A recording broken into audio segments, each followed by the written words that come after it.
देश के अगली विभाजन की तैयारी राजद कांग्रेस के लोग करना चाहता है। सतर्क और सावधान हो जाना है। अब हमें गुलामी मंजूर नहीं। और सुन लो परिवारवादियों, तुम अपने परिवारवाद के जमींदार हो सकते हो।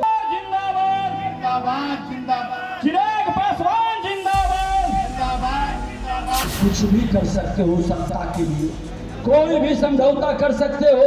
बिहार चुनाव से पहले एनडीए का कार्यकर्ता सम्मेलन हर जिले में हो रहा है और इसी क्रम में आज यानी 10 तारीख से इस सम्मेलन का चौथा फेज शुरू होना था और आज कई जगह पे कई जिलों में एनडीए कार्यकर्ता सम्मेलन हुआ, जहां बिहार सरकार के कई मंत्री और एनडीए कई बड़े नेता लगातार अलग अलग जिलों का दौरा कर रहे हैं और वहां जनता से, कार्यकर्ताओं से बातचीत कर रहे हैं और एक संदेश जो चुनाव से पहले नेताओं को करना चाहिए ताकि जनता तक उनकी बातें पहुंच पाए और उन हर काम की गिनतियां गिना सके, वो ये काम भी लगातार इस कार्यकर्ता सम्मेलन में नेता कर रहे हैं। और इसी क्रम में एनडीए कार्यकर्ता सम्मेलन के बीच 10 तारीख को आज जब एनडीए कार्यकर्ता सम्मेलन में डिप्टी सीएम विजय कुमार सिन्हा पहुंचे तो मंच से खूब दहाड़े हैं और लगातार किस तरीके से बिहार सरकार साथ साथ नीतीश कुमार की सरकार ने किस तरीके से काम किया है और क्या कुछ उपलब्धियां रही हैं उन पे भी बात किया, साथ साथ विपक्ष पे भी निशाना साधा है। पूरी खबर आपको बता दें, बिहार के पूर्वी चंपारण जिले के चिरैया विधानसभा क्षेत्र अंतर्गत आज ये कार्यकर्ता सम्मेलन रखा गया, जहां पे जनसैलाब उमड़ा और लगातार कार्यक्रमों में एक हर्ष उमंग जो देखा गया वो लगातार तस्वीरों में आप देख पा रहे किस तरीके से हर कार्यकर्ता सम्मेलन में एक अलग ही भीड़ उमड़ रही है। और इसी क्रम में उप मुख्यमंत्री विजय कुमार सिन्हा ने इस कार्यकर्ता सम्मेलन में शिरकत किया तो वहीं कई बड़े नेता भी इस कार्यक्रम में पहुंचे और साथ साथ सभा को संबोधित करते हुए उप मुख्यमंत्री विजय सिन्हा ने प्रधानमंत्री नरेंद्र मोदी और मुख्यमंत्री नीतीश कुमार के नेतृत्व में देश और बिहार की निरंतर प्रगति को लेकर बातें कही, किस तरीके से लगातार केंद्र में नरेंद्र मोदी की सरकार और बिहार में नीतीश कुमार की सरकार में लगातार बिहार प्रगति पे है। और साथ साथ सम्मेलन में उपस्थित अन्य नेताओं ने भी एनडीए की एकजुटता और बिहार में विकास की प्रगति पर अपनी बात दोहराई और साथ साथ एक बार फिर से नीतीश कुमार की सरकार बनने की अपील की है। तो सुनिए मंच से क्या कुछ कह रहे हैं डिप्टी सीएम विजय सिन्हा। और अपनी मातृभूमि का, अपने राष्ट्र के लिए लड़ने लगे तो मेरा देश आजाद हो गया। अब हमें गुलामी मंजूर नहीं।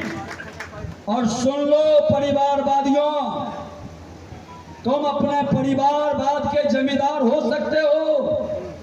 लालू यादव जी, उनकी पत्नी राबड़ी देवी जी, उनका पुत्र तेजस्वी यादव जी, मीसा भारती, याद रखो ये लोकतंत्र की धरती है। नेहरू जी से लेके इंदिरा गांधी, राजीव गांधी, सोनिया गांधी, राहुल गांधी, ये 5 पुष्ट की जमींदारी नहीं चलेगी। इस जमींदारी को खत्म करना है। अरे ये चाणक्य का धरती है और चाणक्य आज भी मौजूद है। इस भीड़ से उठाएगा, कोई चंद्रगुप्त को चुन करके लाएगा और राजगद्दी पर बैठा देगा और लोकतंत्र की ताकत को मजबूत कर देगा। ये धरती बिहार की है। इतिहास गवा रहा है कि लोकतंत्र का जननी बिहार। और जब जब कोई तानाशाही, हिटलर शाही हावी होने का प्रयास किया तो संपूर्ण क्रांति का नारा इसी धरती से लोकनायक जयप्रकाश ने दिया। इसलिए बिहार के अंदर के चुनाव इतिहास बदलने का चुनाव है। हर लोगों की जिम्मेदारी है कि जो शांति के साथ विकास हो रहा है, सामाजिक सौहार्द बढ़ रहा है, ये वंशवादी बाहर के जो हमारे देश के दुश्मन हैं उसके साथ मिलकर अराजकता उत्पन्न करना चाहता है। ये देश में एक विद्रोही भावना भड़काना चाहता है। जैसे बांग्लादेश में तख्ता पलट का खेल खेला, नेपाल के अंदर जो खेल हो रहा है, भारत के अंदर भी कांग्रेस, राजद, इंडी गठबंधन के लोग उन्माद पैदा करना चाहता है। कभी कहेगा संविधान खतरे में है, संविधान खत्म कर देगा। लोकसभा में इसने क्या नारा दिया? संविधान खत्म कर देगा, आरक्षण खत्म कर देगा। संविधान सुरक्षित है तो देश का प्रधानमंत्री नरेंद्र मोदी जी और बिहार के मुख्यमंत्री नीतीश कुमार जी के कारण। क्योंकि ये गरीब का बेटा उस संविधान के बल पर सत्ता में आया, उस संविधान के रक्षा के लिए ये अपने प्राणों का आहुति दे देंगे। लेकिन तुम जमींदारवादी वंशवादी जो अपने खानदान के राजनीतिक जमींदारी को जागीर समझ लिए हो, कुछ भी कर सकते हो सत्ता के लिए, कोई भी समझौता कर सकते हो। निवेदन यही आग्रह करने आए हैं और आपका सक्षम नेतृत्व जो भी निर्णय लेता है, आपके विधायक सांसद सब सेवक के भाव से काम करेंगे। नेतृत्व की नज़र में पूरी मॉनिटरिंग और पूरी तरह से निगरानी हो रही है। इसलिए आप सब एकजुटता के साथ लाख बरगलाए, बरगलाना नहीं है। भारत को कमजोर करने का, तुष्टीकरण की राजनीति का आज का रहा वोट चोर। अरे जिसका परिवार ही चोरी में लगा रहा, चारा चोर, खजाना चोर, बिहार के हर लोग कहता था गद्दी छोड़, गद्दी छोड़।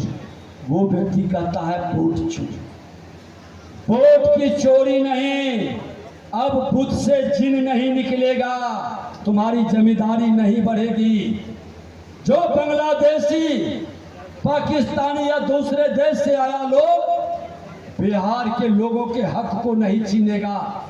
जो बिहार के धरती पर जन्म लिया, देश के धरती पर, वो वोट देगा। और उसकी जांच हो रही है। तो बेचैन कौन है? जो देश को कमजोर करना चाहता है, जो तुष्टीकरण की राजनीति से देश को बर्बाद करना चाहता है। आपसे आग्रह है कि आपके हक का लड़ाई एनडीए गठबंधन लड़ रहा है। 100 रुपया लेने का एक वीडियो आया है और तेजस्वी यादव ने चैलेंज किया है। जो माई बहन का सम्मान न करे, उसकी योजना पर लोग विश्वास कैसे करें? ये राजद कांग्रेस के लोग माई बहन का गाली देने वाला, माई बहन को विधवा बनाने वाला, अपमानित करने वाला, इनकी योजना पूरी तरह से फॉल्स और फ्रॉडी, उनका एक नई राजनीति की शुरुआत है। तो लगता है कि नेपाल में जो हिंसा हो रही है, कोई ताकत है जो अपने भारत में भी जो है कोई? निश्चित तौर पर 2 बार भारत के अंदर भी ट्रायल कर चुका। वो कई तरह के रूप बदल के ये एक अराजकता उत्पन्न करना चाहता है भारतीय उपमहाद्वीप में। अस्थिर सरकार को अस्थिर करना चाहता है, झूठा नैरेटिव पैदा कर करके एक माहौल बनाना चाहता है। आपने देखा है, लेकिन भारत लोकतंत्र की धरती है और भारतीय लोग लोकतंत्र के लिए अपना बलिदान देने के लिए तैयार रहते हैं। यहाँ इस तरह का माहौल कभी स्वीकार नहीं होगा। लेकिन ये दुखद दुर्भाग्यपूर्ण है जो घटना नेपाल के अंदर घटित हुआ है, ये बहुत ही दुखद और दुर्भाग्यपूर्ण है। आप कह रहे हैं कि आगे लोग जातीय जनगणना, राजद कांग्रेस कम्युनिस्ट के लोग विदेशी इशारे पर यहाँ राजनीतिक अस्थिरता पैदा करता है। भूल कर करके आप देखें, राहुल गांधी जब जब विदेश जाएगा, भारत के छवि को धूमिल करेगा। जो विदेशी नैरेटिव तय करके देगा, वही बात वो बोलेगा। ये अप्पू पप्पू गप्पू, ये सब विदेशी इशारे पर सत्ता से समझौता करके सत्ता तक पहुंचने के लिए कुछ भी कर सकते हैं। इससे सावधान रहने की जरूरत है। तो आपने डिप्टी सीएम विजय कुमार सिन्हा को सुना, किस तरीके से उन्होंने विकास कार्यों को बताया। साथ साथ पीएम मोदी कैसे बिहार लगातार दौरे पे है और जब भी बिहार दौरे पे आ रहे हैं तो करोड़ों की सौगात वो बिहार को दे रहे हैं। साथ साथ इसी क्रम में लगातार नीतीश कुमार अपनी प्रगति यात्रा के बाद जब भी जहां भी पहुंचते हैं वो करोड़ों की सौगात देते हैं। और लगातार हमने देखा है किस तरीके से नीतीश कुमार ने अलग अलग ऐलान करके बिहार में प्रगति की एक नई लकीर खींची है। तो सब कुछ मन से दोहराया जा रहा है, उपलब्धियां गिनाई जा रही है। और एनडीए कार्यकर्ता सम्मेलन चुनाव के ठीक पहले कितना कुछ लाभ दे पाएगा एनडीए को, क्योंकि इसी साल बिहार में चुनाव है, कुछ ही महीने बाद चुनाव की तारीखों का ऐलान होगा, चुनाव होना है, वोट पड़ेगा। और सब के बीच कुछ ही महीने पहले एनडीए का कार्यकर्ता सम्मेलन कहीं ना कहीं कुछ बड़ी लकीर खींचने की कोशिश है। क्योंकि अगर एनडीए कार्यकर्ता सम्मेलन की सफलता पे बात आएगी तो देखना होगा कि आखिर वोट कितना पड़ता है एनडीए को, क्योंकि चुनाव के ठीक पहले हर एक जिले, हर एक विधानसभा में ये कार्यकर्ता सम्मेलन रखा गया है, तो कहीं ना कहीं इसका वोट पे बड़ा असर पड़ेगा। फिलहाल इस वीडियो में इतना ही। आप बने रहें लव सिटीज के साथ। बहुत बहुत शुक्रिया।